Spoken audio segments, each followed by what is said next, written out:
Hai guys, kembali lagi di YouTube channel aku Nesha. Jadi di video kali ini kita akan belajar materi IPA kelas 9 semester 2, yaitu tentang sifat zat dan hubungannya dengan partikel, penyusun, dan strukturnya. Jadi guys, perhatikan pensilmu. Tahukah kamu bahan yang digunakan sebagai isi pensilmu? Bahan yang digunakan sebagai isi pensil adalah grafit. Grafit itu berasal dari bahasa Yunani yaitu graphein, yang berarti menggambar atau menulis. Pemberian nama grafit dikarenakan bahan ini memiliki kemampuan untuk meninggalkan bekas pada kertas atau objek lain. Grafit merupakan suatu bentuk kristal dari unsur karbon. Bentuk lain dari unsur karbon yang banyak kita temukan adalah arang yang biasanya itu digunakan untuk memanggang ikan atau memanggang sate. Apakah kamu juga pernah melihat intan? Intan juga merupakan salah satu kristal yang sangat indah dan sangat berharga, sehingga banyak digunakan untuk perhiasan. Intan juga dikenal sebagai bahan alam yang memiliki sifat paling keras, sehingga intan juga banyak dimanfaatkan dalam industri sebagai bahan pemotong kaca. Tahukah kamu bahwa sebenarnya intan ini juga merupakan suatu bentuk kristal dari unsur karbon? Grafit dan intan itu tersusun dari unsur yang sama, yaitu karbon. Nah guys, ini dia contoh gambar. Yang A itu struktur tetrahedral intan, dan yang B itu struktur heksagonal grafit. Meskipun grafit dan intan itu tersusun dari unsur yang sama yaitu karbon, tetapi keduanya itu memiliki struktur yang berbeda guys. Pada intan, tiap-tiap atom karbon mengikat 4 atom karbon lainnya dengan ikatan kovalen membentuk struktur tetrahedral, struktur berupa 4 bidang. Struktur ini membuat intan itu bersifat sangat kuat dan keras serta memiliki titik lebur sekitar 3550 derajat Celcius. Pada grafit, atom itu berikatan dengan 3 atom C lainnya, membentuk lapisan heksagonal, struktur berbentuk datar yang membentuk dari struktur berbentuk segi 6. Antar lapisan-lapisan ini diikat oleh suatu gaya yang disebut gaya van der Waals yang lemah, sehingga grafit bersifat rapuh. Selain itu, grafit juga memiliki gaya adhesi yang tinggi. Gaya adhesi kecenderungan partikel yang berbeda untuk saling melekat. Karena memiliki gaya adhesi yang tinggi, membuat grafit mampu meninggalkan bekas pada kertas maupun objek lain. Struktur grafit yang unik juga menyebabkan elektron pada atom grafit itu mudah berpindah guys. Oleh karena itu, grafit mudah menghantarkan listrik dan banyak digunakan sebagai elektroda positif atau katoda pada baterai. Grafit juga memiliki sifat yang sulit bereaksi dengan zat lain. Karena itu, grafit itu banyak digunakan sebagai bahan dalam pembuatan alat yang membutuhkan ketahanan dari berbagai zat kimia, misalnya pada tangku pembakaran dan tempat reaksi nuklir. Berikutnya, kita akan bahas sifat fisika dan sifat kimia.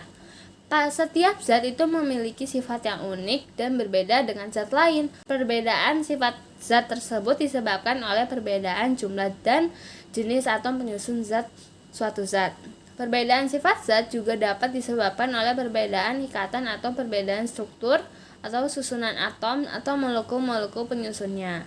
Sifat suatu zat dapat dikelompokkan menjadi sifat fisika dan sifat kimia. Tahukah kamu bahwa kekerasan suatu zat, titik lebur, dan kemudahan dalam mengantarkan listrik atau konduktivitas merupakan beberapa contoh sifat fisika suatu zat? Sementara itu, mudah tidaknya suatu zat bereaksi dengan zat lain adalah satu contoh sifat kimia. Peralatan yang diproduksi dalam industri atau bahan yang digunakan sehari-hari selalu mempertimbangkan sifat fisika dan sifat kimia suatu zat. Dengan mempertimbangkan sifat tersebut, kamu dapat memaksimalkan pemilihan sesuatu bahan yang digunakan untuk membuat suatu peralatan atau barang lain dalam kehidupan sehari-hari. Masih banyak sifat fisika dan sifat kimia suatu zat. Tentu kamu tertarik untuk mengetahuinya, bukan? Oleh karena itu, ayo kita pelajari dengan penuh semangat. Sifat fisika merupakan sifat yang dapat diamati tanpa mengubah ciri-ciri dan komposisi suatu zat. Sifat fisika tidak berhubungan dengan pembentukan zat baru. Beberapa contoh sifat fisika sebagai berikut. Yang pertama ada kerapatan atau densitas atau massa jenis. Kerapatan adalah massa zat dalam satuan volume tertentu. Satuan kerapatan adalah kg per m kubik atau G per ml. Kedua, kekerasan. Kekerasan merupakan ukuran untuk menentukan keras atau lunaknya suatu zat.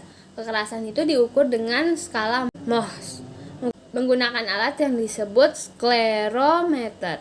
Semakin besar skala Mohs atau zat, semakin keras pula zat tersebut. Nah, ini ya guys tabel kekerasan beberapa zat dan mineral. Contohnya itu baja, kekerasannya itu 4 mol.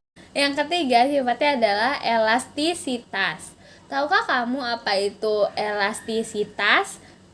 Coba diperhatikan gambar berikut. Pada gambar ini terdapat sebuah peredam getaran yang umumnya ada di kendaraan bermotor atau sering disebut sebagai shock absorber atau shock. Ketika kamu mengendarai sepeda motor kemudian melewati lubang di jalan, shock sepeda motormu akan semakin merapat atau berubah bentuk menjadi dari kondisi awal. Setelah itu, shock akan kembali ke keadaan semula. Kemampuan inilah dikenal dengan elastisitas. Elastisitas merupakan kemampuan suatu benda untuk mempertahankan diri ketika terkena tarikan atau dorongan, yaitu gaya, dan mampu untuk kembali ke ukuran serta bentuk awal ketika gaya tersebut dihilangkan. Tahukah kamu terbuat dari bahan apa skok kendaraan tersebut? Skok kendaraan umumnya terbuat dari baja. Dipilih baja karena memiliki elastisitas yang tinggi. Oleh karena itu guys, ketika skok itu diberi tarikan atau dorongan akibat melewati jalanan yang berlubang, skok dapat dengan mudah kembali ke ukuran dan bentuk awal. Setiap zat itu memiliki elastisitas tertentu. Zat seperti es batu, kayu, dan gelas memiliki elastisitas yang rendah. Oleh karena itu, zat tersebut akan mengalami kerusakan bentuk ketika diberikan gaya yang besar. Karet memiliki elastisitas yang lebih tinggi dibandingkan dengan elastisitas es batu, kayu, dan gelas. Sifat yang keempat adalah daya hantar. Kemampuan suatu zat untuk mengantarkan panas atau listrik. Berdasarkan sifat ini, benda yang dapat dibedakan menjadi konduktor, isolator, dan semikonduktor.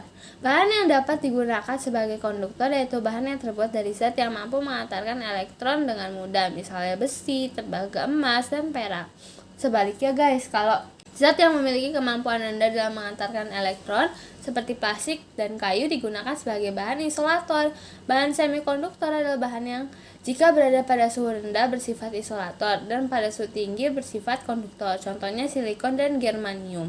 Bahan semikonduktor itu banyak digunakan sebagai komponen dalam alat elektronik, misalnya integrated circuit atau prosesor komputer. Nah guys, ini dia contohnya. Yang A itu gambar kabel tembaga sebagai konduktor dengan plastik sebagai isolator. Terus kalau yang B itu gambar prosesor komputer yang terbuat dari bahan semikonduktor.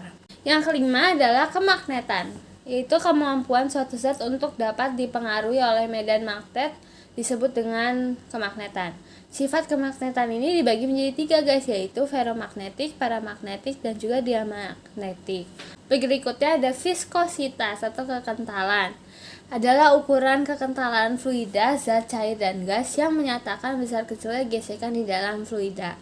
Semakin besar viskositas atau suatu fluida, maka semakin sulit suatu fluida itu mengalir dan semakin sulit untuk suatu benda bergerak di dalam fluida tersebut. Di dalam zat cair, viskositas itu dihasilkan oleh gaya kohesi, gaya tarik-menarik antara molekul-molekul zat cair. Sementara pada gas, viskositas timbul sebagai akibat tumbukan antara molekul-molekul gas. Contohnya, fluida yang memiliki viskositas tinggi adalah madu dan oli. Air merupakan contoh zat yang memiliki viskositas rendah. Berikutnya ada titik didih, suhu saat zat cair mulai berubah menjadi uap pada tekanan tertentu. Zat cair dapat berubah menjadi uap karena tekanan uap itu lebih besar dari tekanan luar yang menahan zat cair. Misalnya air pada suhu 100 derajat Celcius akan berubah menjadi uap. Ini berarti air memiliki titik didih sebesar 100 derajat Celcius. Berikutnya ada titik beku. Suhu pada tekanan tertentu saat zat cair mulai berubah menjadi padat ketika suhu suatu zat itu diturunkan. Misalnya air pada suhu 27 derajat Celcius pada tekanan 1 atmosfer berwujud cair, tetapi saat suhu air diturunkan menjadi 0 derajat Celcius, air itu akan berubah wujud jadi padat guys. Peristiwa tersebut menunjukkan bahwa titik beku air adalah 0 derajat Celcius. Berikutnya ada titik leleh. Terbuat dari apakah alat-alat untuk memasak di rumah? Apakah dari plastik atau logam? Tentu terbuatnya dari logam kan? Alat-alat untuk memasak biasanya itu terbuat dari logam aluminium. Pemilihan aluminium sebagai bahan pembuatan alat untuk masak karena aluminium itu lebih memiliki titik leleh yang tinggi dibandingkan plastik. Ini dia titik leleh beberapa logam dan plastik. Contoh aluminium titik leleh yaitu 660 derajat Celcius. Berikut ya kita akan bahas sifat kimia. Lalu tahukah kamu apa itu kestabilan? Kestabilan adalah kemampuan suatu zat untuk mempertahankan diri dari perubahan atau dekomposisi di lingkungan alamiahnya atau ketika terkena udara, panas, cahaya, tekanan, kondisi alami lain atau akibat adanya reaksi alami yang dapat terjadi pada zat tersebut. Kestabilan juga dapat didefinisikan sebagai mudah tidaknya suatu zat atau bahan rusak. Apakah kamu tahu styrofoam? Saat ini banyak orang yang menggunakan styrofoam untuk membungkus makanan, biasanya sebagai wadah mie instan. Styrofoam itu jenis plastik yang mengandung senyawa kimia polistirene. Berdasarkan hasil berbagai penelitian, senyawa ini diduga memicu munculnya itu kanker. Selain itu, styrofoam sulit terurai jika dibuang di lingkungan, sehingga seringkali menyebabkan pencemaran lingkungan. Yang kedua adalah kereaktifan. Tahukah kamu tentang karbit? Karbit adalah suatu senyawa kimia dengan rumus kimia CaC2. Karbit memiliki wujud padat seperti batu berwarna keabu-abuan dan biasanya digunakan untuk mempercepat pematangan buah. Karbit juga banyak digunakan dalam industri las karbit. Ketika karbit dimasukkan dalam air, karbit akan langsung bereaksi dengan air, menghasilkan panas dan gas astilen. Gas astilen ini mudah terbakar dan dimanfaatkan dalam proses pengelasan logam. Reaksi kimia karbit dengan air adalah CaC2 atau kalsium karbida ditambah 2H2O air menghasilkan C2H2 gas asetilen ditambah CaOH2 kalsium hidroksida. Yang ketiga, korosivitas. Apakah di rumahmu terdapat cairan pembersih lantai? Cairan pembersih lantai dapat membantu menghilangkan noda pada lantai dengan mudah. Mengapa cairan pembersih memiliki kemampuan tersebut? Apakah kamu pernah melihat komposisi cairan pembersih lantai? Jika kamu melihat komposisinya, kamu akan melihat di dalamnya terkandung asam klorida atau HCl. Senyawa ini mampu mengikis kotoran, jaringan tumbuhan, jaringan hewan, jaringan manusia, bahkan mampu mengikis logam dan membuat logam itu cepat berkarat.